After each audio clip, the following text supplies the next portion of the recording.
So, Collection of Mana just shadow dropped yesterday. $40. Yeah.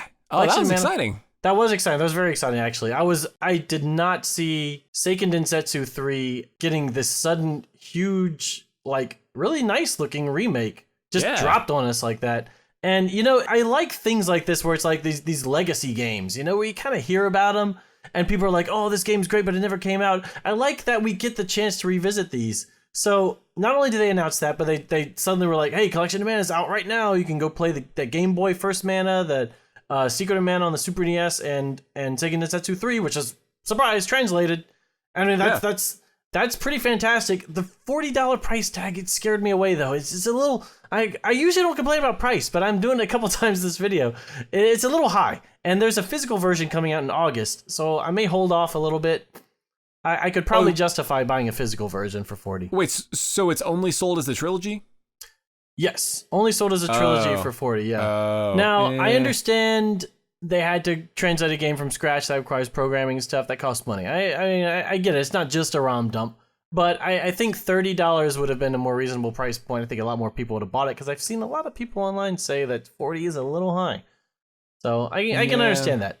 But I do want to play these eventually, so we'll see. And I think like Secret of Mana has 3 players. I'm not 100% positive, but I don't see why they wouldn't. Because it had it on the Super NES, you needed special hardware to play it. Right. So 3 players be kind of cool. Wouldn't have to rely on the kind of spotty AI in that game, running into things. Yeah, I'm a little let down by hearing that you have to buy the collection. I've played a bit of Seiken Densetsu 3, and it's really good. Oh. I'm not a big fan of Secret of Mana. Never did it for me, honestly. I just thought the gameplay was kind of loose and it feels sticky. Wait, did you say sticky? I said janky. Oh, janky. Yeah, it's a little janky too. Janky and then like the story and the characters and everything else, it is good music, but pretty much everything else just felt not great to me. So I played it for, I don't know, a number of hours, but I didn't beat it or anything. But I thought that Seiken Densetsu 3 kind of tightens it up a lot. The graphics are great, and the gameplay just felt more satisfying to me. So I would be interested to play that all the way through. But I don't think I'd buy a collection for it, unless it was like 10 or maybe $20. I might pay that for it, but it's not quite an impulse buy territory. Yeah. But the remake looks really good. Looks way better than the remake of Secret of Mana. Oh yeah, I definitely agree. Yeah. Man, I don't know what was going on. I don't think it's by the same team. I hope not, because I remember watching like the first 20 minutes or so, because I was just interested in seeing how Secret of Mana looked, as a remake game. But it didn't look right. It was janky. And not janky like the original Secret of Mana, but janky in all sorts of new ways. I don't know what happened there. But yeah, Trials of Mana remake looks really nice, and the original looks really nice too. I would really like to try it out soon. Just gonna, if nothing else, I'm gonna hold off for the physical version. I like my physical stuff. All right, so that was a really cool thing. Oh, and speaking of weird revivals that came out of nowhere, Panzer Dragoon. It's getting a remake as well, which I think it's a remake. It's just called Panzer Dragoon. I'm not familiar with the series. Yeah, it's a remake of Panzer Dragoons 1 and 2. Oh, that's interesting. Okay. Yeah, so, Chris, are these like Star Fox kind of games? Because for some reason, I have it in my mind that they're have RPG elements. Is that not the case? No, they're basically like Star Fox. Okay. And they're good. Yep. Yeah, they're very good, yeah. Well, cool. So this is really exciting. I played a bit of them long ago. I had a friend with a Saturn, and she had one of them. Neat. And they're really good. So I think this is great. I think the only one with really RPG elements was Panzer Dragoon Saga, and that's still never been ported or anything. That might be why I'm confused. Yeah, these kind of go hand in hand with the Grandia port that we're getting. A Grandia 1 and 2, which were I think on the Saturn and the PlayStation 1. Dreamcast, I think, had Grandia 2. Well, maybe there was the a PS1 third game, did too. but the third game is not in the collection for some reason. So I'm kind of keeping my eye on that too, because all these JRPGs. There's so many JRPGs. Yeah, so many. So we're getting close to the end of our list. This is a pretty comprehensive list here. I'm pretty excited for Builders 2. I'm probably going to buy that. Dragon Quest Builders is based off the second game rather than the first. And I just really liked how there's so many things the first game did that I just really enjoyed. That made me smile. The dialogue was great. The the building aspects. I never really got into Minecraft, but having actual like tasks that were kind of portioned out to you that kind of teach you the mechanics, that just really appealed to me. The story was good, and it had all those Dragon Quest I references that were great. So I'll probably pick up Builders 2. Chris, what do you think of what we saw of Animal Crossing New Horizons? The graphics look really cute. I'm sure it'll be a adorable game like the previous ones. I don't think I'll get it because the games in the series tend to last a couple weeks for me, and I enjoy them for those couple weeks, and then I never play them again. So that's kind of with me too, except it's you more like a couple months for me. Yeah. But I mean, to be fair, I mean, how many games can you say? No, okay. Well, the thing is, it keeps me coming back with the gameplay loop of, oh, okay, you got to log in today and get your things and check your stuff, and it's the kind of gameplay incentive that I don't like generally, because it's not, oh, I want to wake up and continue the story, or I want to wake up and play another level in this game. It's like an obligation. It's like, well, I have this thing that's happening in the game that I have to go check on, and that makes it feel more like work. Like you feel obligated. Okay. Yeah, like online RPGs do this a lot. Mobile games do this a lot. This is a function that works to keep players coming back to the game, but I just feel that it's a very low common denominator kind of appeal. It's like it's appealing to like your monkey brain that's like, I need to collect all the things, or I need to. It's a very base instinct that it's appealing to. And I just don't like that. So I don't think I will get it. But it looks cute. You know, people who really enjoy Animal Crossing, I'm sure they'll love it. So you don't like the core gameplay of Animal Crossing very much? Like it's not really... Okay, my favorite of the series has been the first one, because it was less structured in all these ways. It was much more like open-ended to me. Mm-hmm. I guess because it was less dense in content, it felt more like I could play on my own time. So I liked that.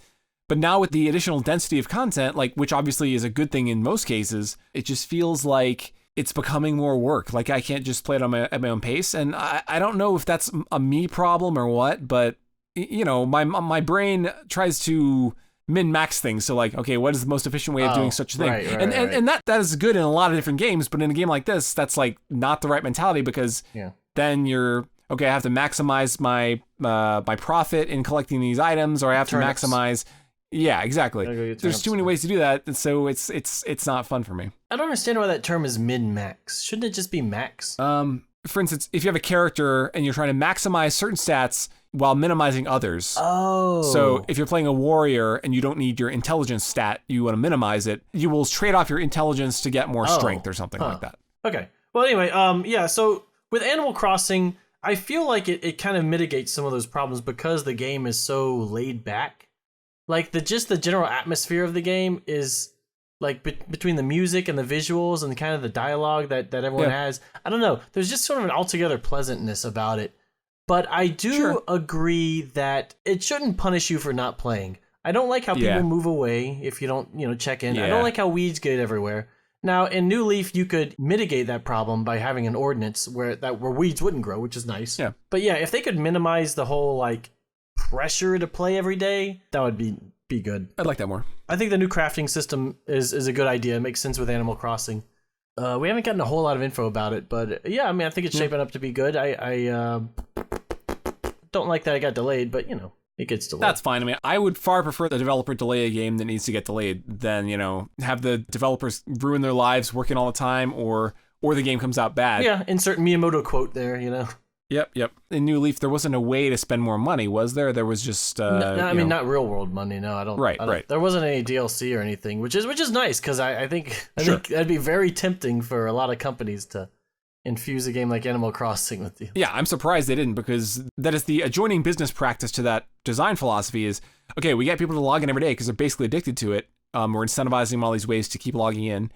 Therefore, we can sell them more stuff. So I wouldn't be surprised if Nintendo finds some way to do that. If they don't, I mean, they either have some sort of business ethics going on or they're incompetent. So, but no, I hate that about games. So I'll be glad if they don't. But we're seeing that in all kinds of games. So I would just be wary of that sort of mechanic in games. I tend to avoid it in the games that I play. Yeah.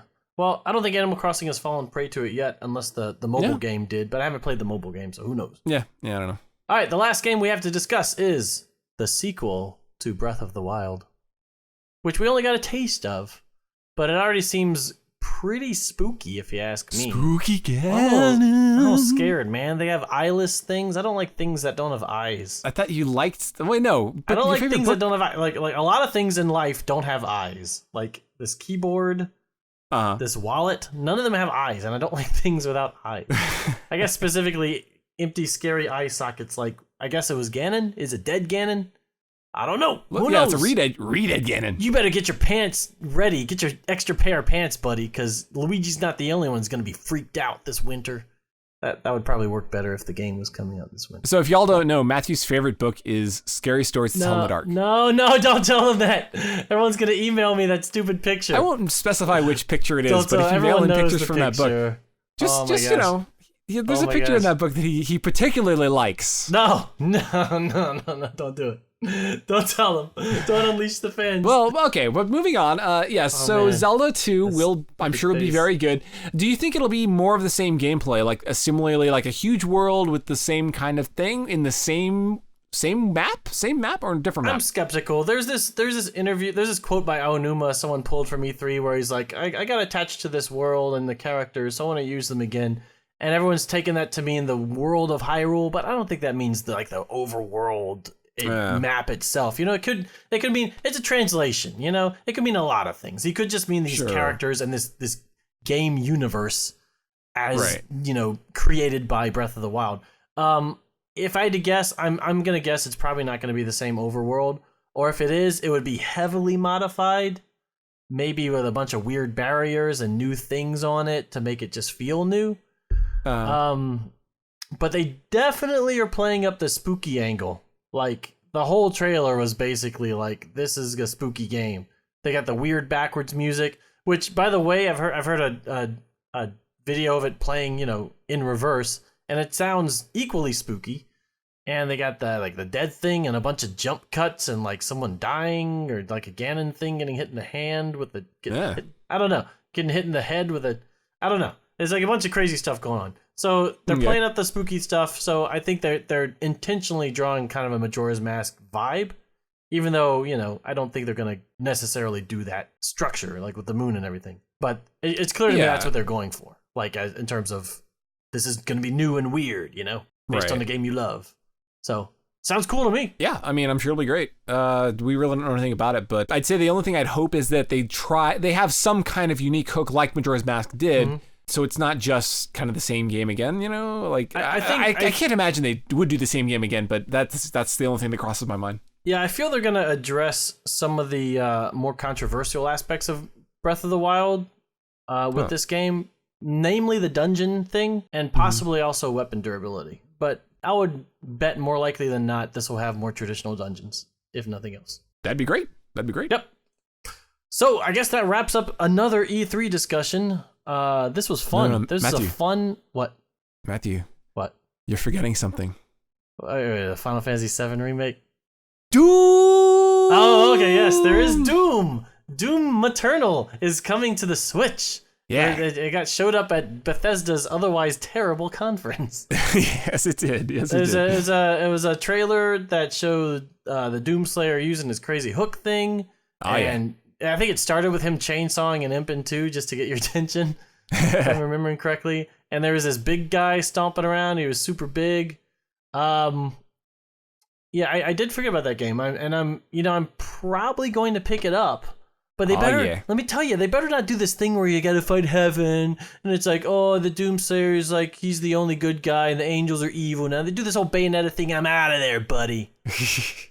I don't think they'll do that. They won't do that. Okay, all right. No, they'll be peaceful. There is a purity to the original Doom, where it's just like, one man against all these demons, just blowing them to pieces, is something just very, it's not really the whole moral shades of gray thing. I mean, there's some lore involved, which is cool, but it knows what it wants to be. It does it well.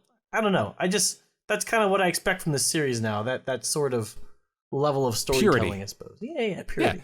Yeah, it did a really good job with the storytelling. So I would expect they won't I don't know, overcomplicate things. I do like the new environments, like just the larger variety of them. Yeah, yeah. They're building on what made the first game so good. You're faster, you can move like vertically and all, like with the hook. That seems like there's a lot of extra movement options you can do. Yeah. So yeah, I'm super hyped for that. Yeah. Listeners who have not played Doom, I would recommend giving it a shot if you get a chance. You know, even if it's like a red box thing or something. I usually don't play shooters, but I really enjoyed that one, and it has gyro controls on the Switch, which is nice. And yeah, and they keep patching it. They've patched it twice, I think. They patched it a few times. The original reviews are outdated because the original version of the game didn't run as well. So it's kind of like with Super Bomberman R, which I did get, by the way. I don't know if we ever confirmed that. I did pick that up, but they kept patching the game and making it better and better and better. So now it's a very competent. I mean, competent is kind of underselling. It's a very well done shooter on the Switch.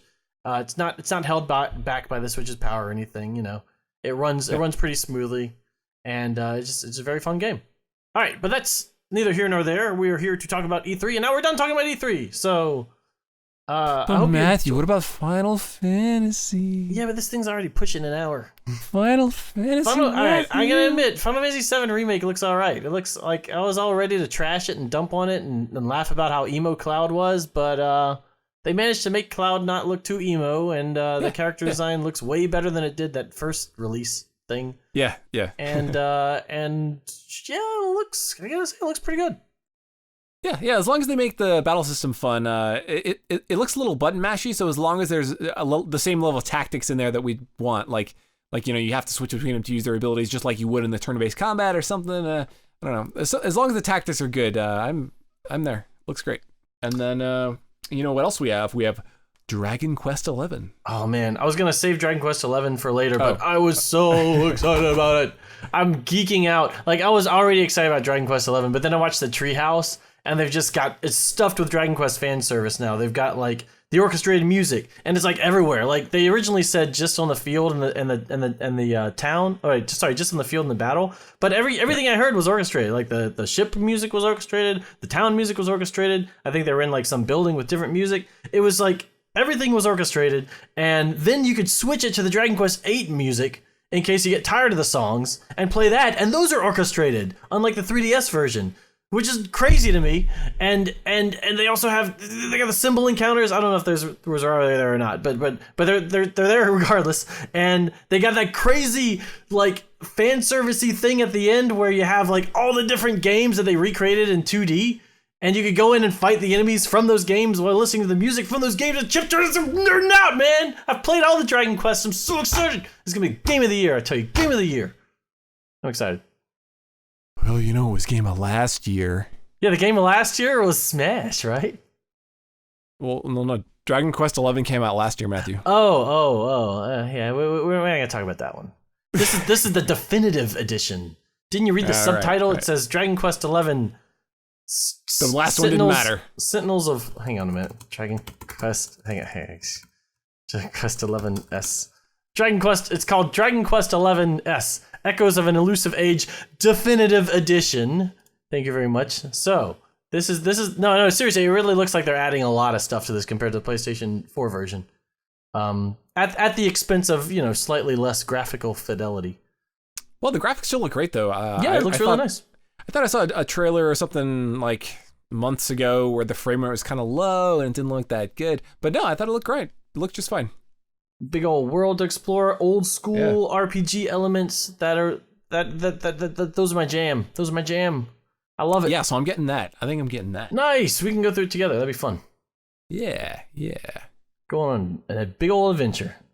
I've been kind of surprised this E3 because I'm usually pretty blasé about a lot of stuff. I mean, I don't really get hyped about stuff really. You know, if a good game comes out, I like to play it, but wasn't really hyped for a lot of Switch games, but several that they've shown actually have piqued my interest. And like Fire Emblem and Dragon Quest and the Secret of Mana 3 remake, like it's like, whoa, these all look really cool. I gotta say, I'm more excited than I expected to be.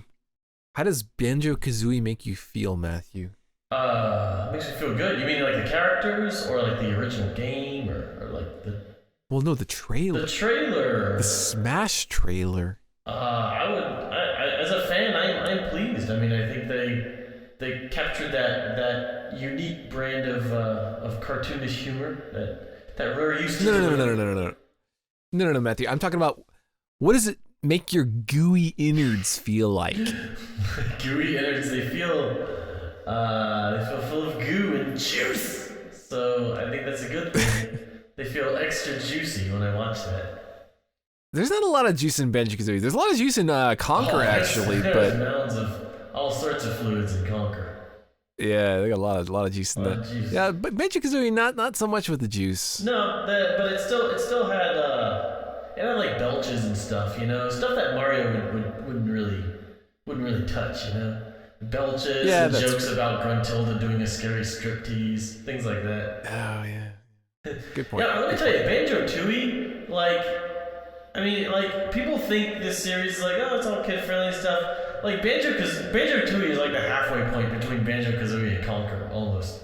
Is that far, you think? It's pretty far. I mean, I would say it's like a PG kind of thing, but it's a pretty, it's just kind of a bleak and dark game, and it's got a lot of, innuendo, and, a lot of innuendo, and just a lot of just kind of gross things. It's kind of gross. I haven't played much of it, so I'll take your word for it. Yeah, just a lot of NPCs have horrible things happen to them, so you can get jiggies, which is very much in line with Conquer. Pretty unlike the first game, and there's a lot of innuendo. There's a ton of it. There's jiggle physics.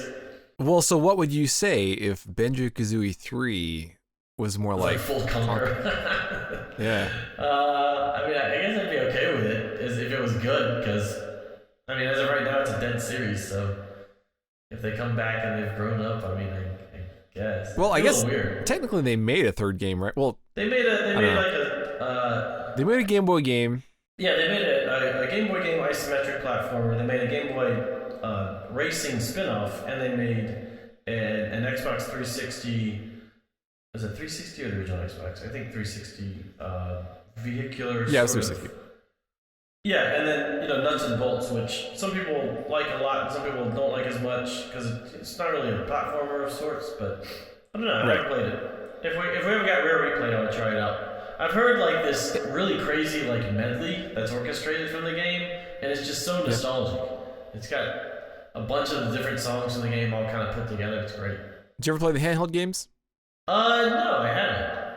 I'm slightly interested in Grunty's Revenge, I guess. Some fan you are. Yeah. But those came out I remember those coming out kind of around it was after Rare left or something. They kind of. Oh yeah, they had been bought by Microsoft. They trickled out a few more handheld games like that, like Saber Wolf and It's Mr. Pants. But at that point, yeah, what the heck is? What? Seriously? What the heck is? They actually made that. Was that a good game? It was like a puzzle game. I don't really know. But yeah, at that point, Rare was just I don't know. I was so upset about that whole thing. That was one of the most upsetting, behind the scenes kind of corporation things I can think of in games. So that's Banjo-Kazooie. That's Banjo-Kazooie. Cool addition. Good addition to Smash. Very good. We'll try them out. Let's talk about the Pokemon, which was a big E3 game this year. Chris, how do you think Sword and Shield are shaping up? Well, it's about 15 years behind where I'd expect the series to be. It looks like the GameCube game that I expected them to make back in 2002. Like when they were doing Pokemon Coliseum and XD and stuff? Yeah, so I've been checked out of the series for a while because it just has not moved forward at all. What would make you buy a Pokemon game at this point? What sort of things would you be looking for? Probably a story, maybe. Actual characters in the game. The core Pokemon gameplay has always been good, but I've played the game. I played Red and Blue a ton. I skipped Gold and Silver because I was still kind of young, but I was like, it's kind of the same. I'll wait till the next one. Oh. And then ironically, Ruby and Sapphire were even less of a step forward. I really think Gold and Silver were where the series peaked, and I'm sure that will label me all sorts of names for the Pokemon community. No, Do I think I Gen agree. Tours exist? I mean, I know Gen Wonder is like, but I think Iwata went the extra mile with that game and added the entirety of the first Pokemon game's world as this post game content, which was just fantastic. I mean, that's just like an awesome bonus. Games don't really do that anymore. If there's something like that, you know about it. Right. But yeah, like the Pokemon series, I agree that it feels kind of behind. Like it doesn't. I'm looking at Sword and Shield, and I know these aren't the same type of game, but it still feels like a generation behind, like even Xenoblade. The original Xenoblade. In terms of what we're looking at, how lively the world feels, just a lot of things. It feels like the Pokemon Company doesn't really know how to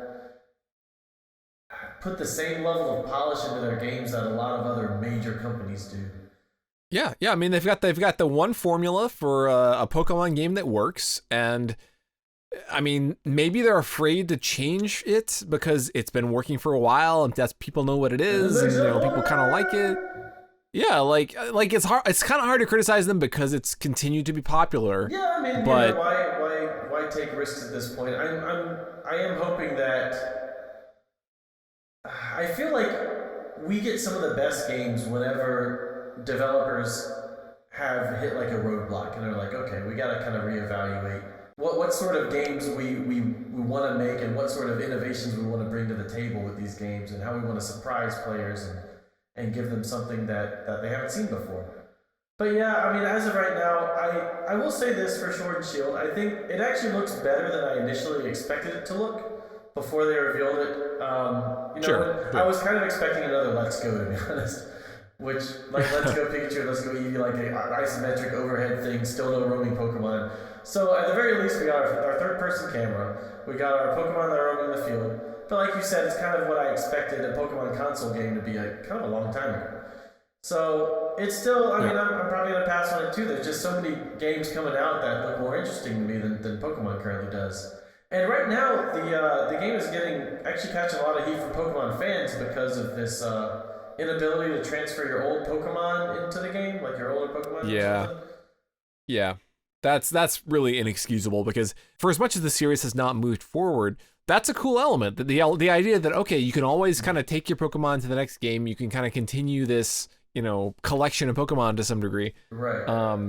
And then for them to not even have that as a continuing feature, like considering how slowly the series has changed, that's like, I can't imagine why they did that. They're like, oh, we the 3D graphics, it's too complicated or something. Well, look, you've made billions of dollars with this series. You can hire some freaking animators. Come on. They can't hide behind that anymore. I mean, Yeah, I know there are a lot of creatures in the game, but it's sure. I don't know. I just look at stuff like Breath of the Wild and like the 3 Xenoblade games we got over the past 3 generations. Like how huge these games are, how massive they are, how much bug testing goes into that. Like all the different ways you can interact with the environment. I'm not saying it has to be like Breath of the Wild, but this is a major series. Like it's like top 3 video game series in the world in terms of sales. I think that's right. I mean, I might be missing like Minecraft or Fortnite or something, but it's up there. All right, Pokemon makes huge amounts of money. There's no real reason why they can't, go the extra mile outside of they feel they don't have to at this point. So that's enough harping on that. One other surprise we got was the return of Travis Touchdown. Oh yeah! This time in a full-fledged sequel to No More Heroes, No More Heroes 3, which looks pretty good. I mean, I'm guessing it's a gameplay-ish trailer. We get to see him slap a guy around. There's an uncensored version floating out there for you adults. You can go see. Got a little more swearing, got a lot more blood. It's a little bit longer. But yeah, I mean, based off what we see, No More Heroes is a fun series. I've dabbled in it a little bit. I played through the first game and I've seen a little bit of the second. It's pretty memorable. So this is a cool like kind of cult classic. I love getting these kind of smaller games that have these ecstatic kind of followings. It's just kind of I don't know. It's nice. Suda51, he's a quirky guy. Yeah. And I actually called it. I knew it was No More Heroes when he comes out and he says like this really odd line. It's like, has the Emperor struck back? He says something like that. I'm like, this is No More Heroes. That sounds like a Suda line right there. a little quirky pop culture thing. So, pretty cool. Yeah, that's the kind of creator I like to see making games. I feel like No More Heroes was ahead of its time in terms of, it kind of struggled a bit with like the open world thing, and I'd love to see this new game. I think it looks great. I'm slowly extending the list of games that I think I probably need to buy. And ultimately, at the end of the day, you know, not every game or series is for me specifically or for Chris. You know, there are certain ones we get excited for more than others, and there are certain ones that you get excited for more than others. But I think the bottom line is that regardless of your taste, I think there are so many games coming out over the next year or so that I imagine almost all types of gamers would be happy. You know, you got your JRPGs, you got your action game. I mean, I don't sound like a Nintendo PR guy, but I'm just really impressed with this E3 presentation because there's like 5 or 6 Nintendo published games I'm not really interested in, and yet I'm still completely psyched about the future. Right. Because there's so many other games that I'm interested in. Right. So you guys go enjoy Luigi's Mansion. I hope you love Pokemon. I hope you love the other one that I'm probably gonna skip, Deus Ex Machina. You know, because I've got plenty to play myself, and there's a wealth of amazing games coming out, and just because not every game is going to be for everyone doesn't mean we all can't have a great time. Yeah, there we go. Thank you. So yeah, I guess that wraps up another E3, but we're excited, as you can tell, about the next year or so for the Switch. So yeah, let us know what you think. Let us know what games you're excited for, and we will do our best not to tell you why Dragon Quest XI is going to be the best game of the year. It might be. Or maybe Cuphead. I really like Cuphead. Did I talk about Cuphead in this podcast? Not yet, no. Cuphead's really good, guys. Go buy Cuphead. It's awesome. I don't know about that. I've talked about it. What is with you, man? I don't like good things, Matthew. That's the truth.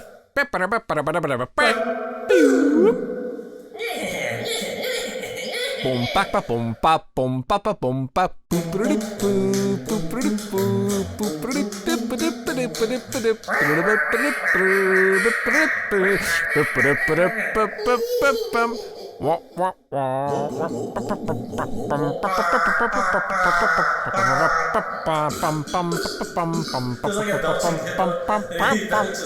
He belches when he talks. That was so stupid. That's a stupid game. That's a great game. That's such a great game. Yeah, I mean, it was great, but it's also stupid. Animal Crossing.